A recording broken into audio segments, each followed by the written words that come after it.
Is this Islamophobia or is this honest and to the point? Listen to this debate and let me hear what you have to say. Later, I'll give the Torah perspective. To you all, my name is Saba Ahmed. I'm a law student at American University. I am here to ask you a simple question. I know that we portray Islam and all Muslims as bad, but there's 1.8 billion Muslim followers of Islam. We have 8 million plus Muslim Americans in this country, and I don't see them represented here.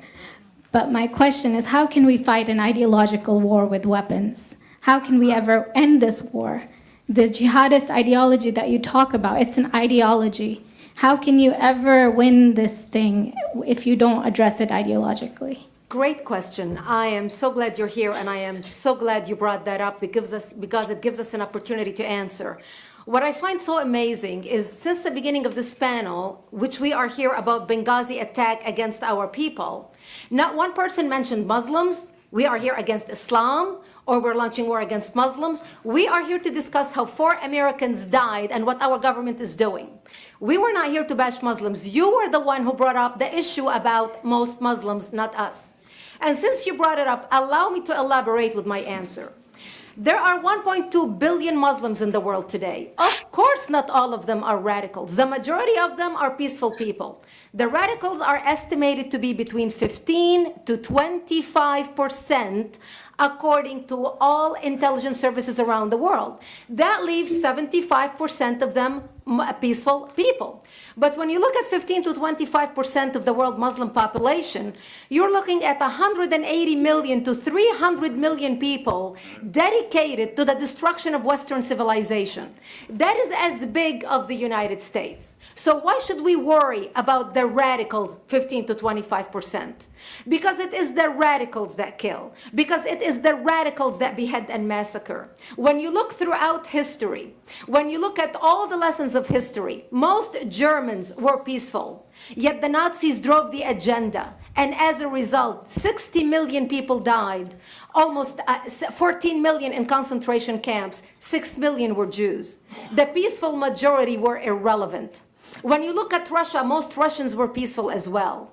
Yet the Russians were able to kill 20 million people. The peaceful majority were irrelevant. When you look at China, for example, most Chinese were peaceful as well. Yet the Chinese were able to kill 70 million people. The peaceful majority were irrelevant. When you look at Japan prior to World War II, most Japanese were peaceful as well. Yet Japan was able to butcher its way across Southeast Asia, killing 12 million people, mostly killed with bayonets and shovels. The peaceful majority were irrelevant. On September 11th in the United States, we had 2.3 million Arab Muslims living in the United States. It took 19 hijackers, 19 radicals to bring America down to its knees, destroy the World Trade Center, attack the Pentagon, and kill almost 3,000 Americans that day. The peaceful majority were irrelevant. So for all our powers of reasons and us talking about moderate and peaceful Muslims, I'm glad you're here. But where are the others speaking out? And since you are the only Muslim representative,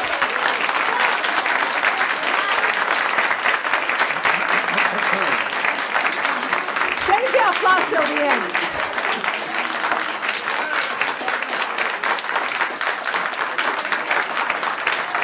Thank you. Thank you. And since you're the only Muslim representative in here, you took the limelight instead of speaking about why our government, and I assume, are you an American? You're an American citizen. So as an American citizen, you sat in this room and instead of standing up and saying a question or asking something about our 4 Americans that died and what our government is doing to correct the problem, you stood there to make a point about peaceful, moderate Muslims. I wish you brought 10 with you to question about how we can hold our government responsible. It is time we take political correctness and throw it in the garbage where it belongs and start calling it fair.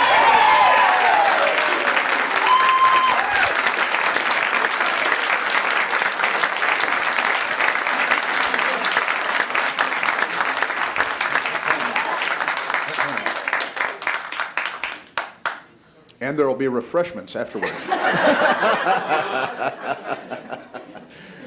Did you want to respond to the... I think we're Yeah, I can't follow that. you had a follow-up that you'd... you go ahead. Comment. Thank you for your responses. And I do really hope that other Muslims will start showing up at these conservative forums. But, as a peaceful American Muslim, I would like to think that I'm not that irrelevant. I'm just as much an American, and I'm very deeply saddened about the lives that were lost in Libya. And I hope that we will find justice for their families. But I don't think that this war can ever be won by just the military. You have to address them. You have to bring Muslims to the table to address this. I think So everyone thank you. agrees that it can't be won Everybody just agrees with militarily, and I think that everyone has said that. You tell me who the head of the Muslim peace movement is? I guess it's me right now, so Yeah, thank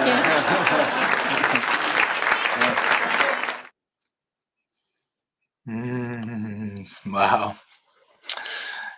So it's very true. Ideological fight cannot be won by merely a combat and warfare, because the ideology lives on. There's no question about that. So ultimately, it's about the education that we can bring and change. So for example, in Gaza today, when there'll be a rebuilding of Gaza, and for that matter, Lebanon, it needs to be done with taking care of the education. That's the key. The future generation, what are you educating them with? If it's warfare to, burn flags of Western countries, of Israel, then we've lost. We have to take hold of the education of the children and to give them a healthy, proper education that is based on everybody's created in the image of God, to respect others. Doesn't have to mean you believe in their faith, but you respect them. You make space for them. And if you want, you could always teach, like I teach, and that people come to learn with me. As a matter of fact, I invite you daily to come to learn with me, the Tanya Rabbi, the mystical teachings of the Tanya, that the Kabbalah, that changes people's lives from within. It gives them a sense of divine consciousness, a mindfulness of how important our thought, speech, and actions are. That to think appropriately and healthy, to say the right words that uplift another and don't push them down, and to take proper actions in acts of loving kindness. This is what we need to bring to the table. This is what we need to bring to the world, especially to the children, to educate them with these notions.